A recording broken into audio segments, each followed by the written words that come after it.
दबीज मोज़ो यानी ऊनी सूती मोज़े पर मसह का क्या हुक्म नकल किया है।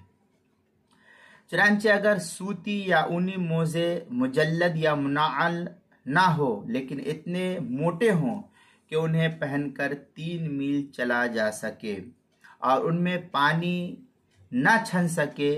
और बिला किसी जरिए लास्टिक वगैरह पिंडली पर टिक सके, वो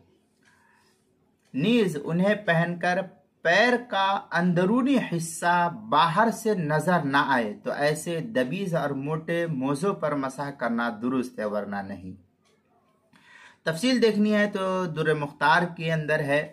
औ जौरबैही वलौ मिन गज़ली औ शारि सखीनैन, इस तरीके की इबारत जो है बिहैसु यमशी फसखन व युस्बितु अला साक़ी बिनफ्सिही वला युरा वगैरह जो है नकल की है। पहली जिल्द फतावा शामी के दुर्र मुख्तार की पहली जिल्द जो बैरूत का छपा हुआ नुस्खा है उसकी पहली जिल्द 394 और 395 पर है। और जो जकरिया बुक डिपो देवबंद का हिंदी नुस्खा है उसकी पहली जिल्द 451 और 452 पर और किताबुल मसाइल उसकी पहली जिल्द सफ़ा 200 पर इसको नकल किया गया है।